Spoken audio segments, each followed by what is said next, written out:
खराब हो जाएगा। मैं माँ अम्मा बहन पे आ जाऊंगा, मैं इनकी अम्मा बहन पे आ जाऊंगा मैं। अस्सलाम वालेकुम।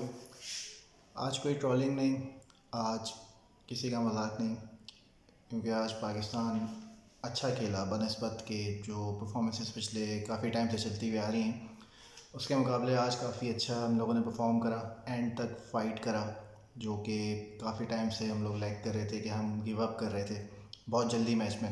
उन लोगों के लिए भी बहुत अच्छा ये जवाब है जो कि शाहीन को ट्रोल कर रहे थे स्टार्ट के कुछ मैचों के बाद से कि लंगड़ा और क्या नाम है 130 से ऊपर की बॉल नहीं हो रही है। वो लीडिंग विकेट टेकर बन गए हैं शाहीन आज इस टूर्नामेंट के, और उनके अलावा आई डोंट थिंक सो कोई भी पाकिस्तानी बॉलिंग लाइनअप में क्लिक कर पा रहा है। जो बच्ची थोड़ी बहुत इज्जत है वो वही बंदा बचा रहा है हमारी। वसीम जूनियर ने आज अच्छी बॉलिंग करी, और जो ट्रॉल मटेरियल बनाया हुआ था उनको आज उन्होंने बहुत अच्छा जवाब दिया। बस ये है कि सोचने वाली बात ये है कि क्या ये थोड़ा देर से हुआ है।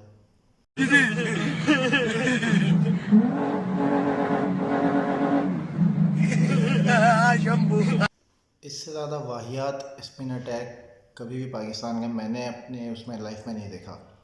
उसामा मीर एक इंटरनेशनल बॉलर है, इतनी अच्छी लाइन पे वो बॉलिंग कर रहा होता है, अचानक से उसको क्या होता है, उसको शादाब की याद आ जाती है। वो इस तरह से फुल टॉस करा रहा होता है जैसे कोई बच्चा बॉलिंग करा रहा हो। तो इस चीज़ का समझ में नहीं आ रहा है कि इंटरनेशनल लेवल पे आप पहुँचे हो, एक मैच्योर प्लेयर हो आप यार, इतने टाइम से डोमेस्टिक खेल रहे हो, लीग्स खेल रहे हो, तो इतनी इमेच्योरिटी किस तरह से आ सकती है। पिच का तो कोई लेना देना ही नहीं है, आप डायरेक्ट फुल टॉस बॉलिंग दे रहे हो बैट्समैन को। हमने अच्छे खासे रन्स जो है वो स्पिन डिपार्टमेंट में लीक करें सिर्फ इसी वजह से कि हमने फुल टॉस से शॉर्ट बॉल्स और बैट्समैन को रूम दिया है कि आओ हमें हिट करो। एक बड़ी अनयूजुअल चीज़ आज देखी हमने मैच में कि फ़खर जमान का हमें था कि आज वो खेलेंगे, इमाम बिल्कुल आउट ऑफ फॉर्म है, बिल्कुल आउट ऑफ टच है, समझ में नहीं आ रहा उसको वो क्या कर रहा है क्या नहीं कर रहा। तो फ़खर ने आज खेलना था, लेकिन आवाज़ें यही आई कि वो इंजर्ड है, फिट नहीं है पूरी तरह से। वो फिट नहीं है तो वो इतने सारे ओवर्स फील्डिंग कैसे कर रहा है? एक इंजर्ड प्लेयर से आप फील्डिंग तो करवा नहीं सकते। तो आपने इमाम को ही बैक करना था, तो फिर आप क्लियर उसी स्टांस पे रहते। तो ये फ़खर की वापसी या इंजर्ड है ये सब चीज़ें नहीं करते आप, क्योंकि फ़खर इंजर्ड नहीं था, उसने फील्डिंग करी है, अच्छे खासे ओवर्स फील्डिंग करी है, वो किसी एंगल से इंजर्ड नहीं लग रहा था, और इस मैच में उसका होना ज़रूरी था। अबरार अहमद का समझ में नहीं आ रहा वो बाहर क्यों बैठा हुआ है। ट्रोलिंग मैंने करनी नहीं थी आज की वीडियो में, लेकिन एक चीज़ है जो कि एक क्रिकेट ना देखने वाला भी देख लेगा कि हमारा स्पिन डिपार्टमेंट जो है वो एक बेकार घटिया स्पिन डिपार्टमेंट है इस वक्त। भले वो शादाब हो, नवाज़ हो, सामा हो, या इफ्तिखार हो, सलमान आगा हो, जितने भी स्पिनर्स हमारे पास हैं, कोई भी जो है वो कोई वाइटल रोल नहीं प्ले कर सकता इस टीम के अंदर। आपके पास ऑप्शन था कि आप कोई फेक इंजरी करके अबरार को ला सकते थे। भाई वो एक मिस्ट्री स्पिनर है, एक ट्रम्प कार्ड साबित हो सकता था। साउथ अफ्रीका ने रबाडा को बिठा के शम्सी को खिलाया, महाराज शम्सी, ये सारे साथ खेल रहे हैं और सारे क्लच प्लेयर्स हैं। आपके पास एक बंदा है जो कि हो सकता है आपका ट्रम्प कार्ड, आप उसको किसी तरह से यूज़ ही नहीं कर रहे हो। बाबर आजम पे तो खैर दुनिया जहान की ट्रोलिंग हो चुकी है, तो उसके बारे में बात करना कोई इतना इम्पोर्टेंट नहीं समझ रहा मैं इस वक्त। देखें, कैप्टनसी पे मैं क्लियर कहता हूँ कि वो कैप्टन नहीं है, कैप्टनसी उसको नहीं आती है, और यकीन करें बुरा लगता है कि कितना अच्छा बैट्समैन जिसका करियर भी और पीक पे जाना चाहिए था, वो कैप्टनसी के चक्कर में इस तरह से ख्वार हो रहा है। तो मशवरा खैर मेरा तो नहीं जा सकता, लेकिन तो दुआ यही है कि वो कैप्टनसी छोड़ के बैटिंग पे फोकस करे। वो बहुत ज़बरदस्त बैट्समैन है, और कैप्टनसी के लिए अब कोई और कैंडिडेट देखा जाए। आज के मैच में भी बहुत सारे फ्लॉस थे, हम डिस्कस नहीं करेंगे, लेकिन सब ने देखा है कि बॉलिंग चेंजेस में आज भी बहुत सारे गलत डिसीजंस हुए हैं।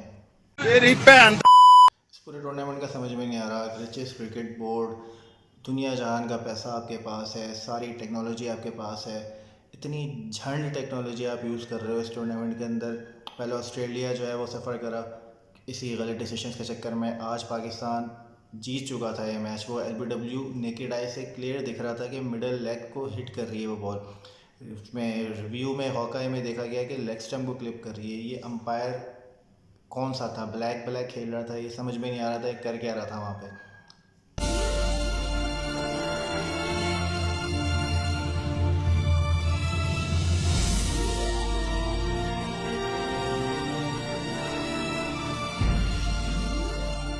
बर्फ पड़ने वाली है। अगले मैचेस हैं हमारे बांग्लादेश, न्यूजीलैंड और इंग्लैंड के ख़िलाफ़। इंग्लैंड तो खैर जिस तरह से खेल रही है उसको शायद नेदरलैंड्स भी हरा दे, तो उसकी मुझे इतनी फ़िक्र नहीं है। लेकिन हमारा मसला ये है कि her out of form team हमारे ख़िलाफ़ खेलते हुए फॉर्म में आ जाती है। हमारे अंदर ऐसी जादुई शक्तियाँ मौजूद हैं कि हम किसी भी प्लेयर को हीरो बना सकते हैं अपने दिन पे। बांग्लादेश को हम हरा देंगे, इतना मुझे भरोसा है। सही है, कर लूँ ना भरोसा भाई। तो उसके अलावा बचती है आपकी न्यूजीलैंड। न्यूजीलैंड से हमारी हमेशा मेंटली जो है वो एक बढ़तरी रही है। हम लोग उनके ख़िलाफ़ रिलैक्स होकर खेले हैं हमेशा। क्यों? क्योंकि हमने उनको ज़्यादातर वर्ल्ड टूर्नामेंट्स में हराया है, तो उनका मैं समझता हूँ कि उनको हम मार देंगे। खैर आज की हार का इतना अफसोस नहीं है, क्योंकि लड़के हारे, अच्छा खेले, हार जीत गेम का हिस्सा है, कोई इतना वो नहीं है। लेकिन जो पहले मैचेस हारे हैं वो तो अब हमें हॉन्ट करेंगे। और हर वर्ल्ड कप में वैसा ये होता है कि हम स्टार्टिंग के मैचेस हारते हैं और उन्हीं का खसारा पूरे वर्ल्ड कप में भर रहे होते हैं। लेकिन यू नेवर नो, पाकिस्तान है, कभी भी मिरेकल हो सकता है, कुछ भी हो सकता है, तो उम्मीद नहीं छोड़नी है आपने।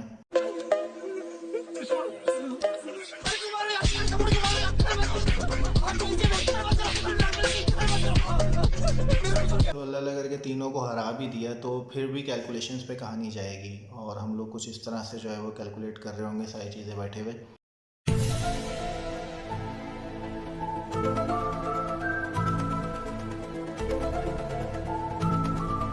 उम्मीद भी नहीं रखनी और उम्मीद ख़त्म भी नहीं करनी। मैच देखना है, एंजॉय करना है, क्योंकि ये होना था। जिस तरह से टीम सेलेक्ट हुई थी, जिन प्लेयर्स को सिलेक्ट किया गया था, और कुछ लोगों के साथ ज़्यादती भी हुई है, कुछ लोगों के साथ गलत भी हुआ है, तो ये चीज़ ऑन द कार्ड्स थी कि इस टीम के साथ आप वर्ल्ड कप नहीं जीत सकते थे। और हमारा बॉलिंग लाइनअप स्ट्रॉन्ग था, लेकिन उसका एक पिलर टूट गया, नसीम शाह, और उसी की वजह से सारी चीज़ें जो है वो बिखर गई। तो ये चीज़ें एक्सपेक्टेड थी। जो लोग क्रिकेट को समझते हैं उनको ये चीज़ें पहले से अंदाज़ा था कि हम इस टूर्नामेंट में कहीं से भी फेवरेट नहीं थे शुरू से, जब से टीम अनाउंस हुई थी तब से। एज़ यूजुअल इंडियंस ने अपना बाप फिर बदल लिया है। लास्ट मैच में अफगानिस्तान उनके वालिद मोहतरम बन गए थे, आज के मैच में उन्होंने महाराज को बना दिया है कि हिंदू भाई ने जो है वो पाकिस्तानी 11 को हरा दिया, ये वो।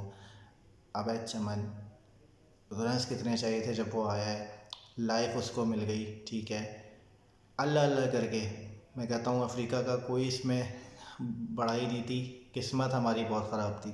आज के पूरे मैच में लक ने हमें कहीं फेवर नहीं दिया, और ये अब इस पर हम कुछ नहीं कर सकते। क्रिकेट हो या कोई भी चीज़ हो, स्पोर्ट्स हो, उसमें लक थोड़ा सा रिक्वायर्ड होता है, और आज हमारा लक बिल्कुल भी नहीं चला था। और मैं पूरे मैच में यही कह रहा था कि अल्लाह थोड़ी सी हमारी किस्मत चला दे, क्योंकि रऊफ़ का ओवर, शाहीन का ओवर, वसीम का ओवर, ये तीनों ओवर्स में बैट्समैन आई डोंट नो कितनी दफ़ा बचे। और एलेक्स वॉर्फ की आंखें किसने फोड़ दी थी मैच के दौरान, जो उसको नहीं दिखा ये आउट है क्लियर। अगर मैं फैक्ट्स एंड फिगर से बात करूं तो हमारा वर्ल्ड कप आज ख़त्म हो गया। मिरेकल कोई एक्स्ट्रा ऑर्डिनरी चीज़ हो जाए तो हो जाए, वरना तो आज हमारा वर्ल्ड कप यहीं ख़त्म हो गया। 3 मैचेस हम खेलेंगे, दुआ होगी कि जीत जाएं, लेकिन हम सेमीफाइनल के लिए अब 95% क्वालिफाई नहीं करते।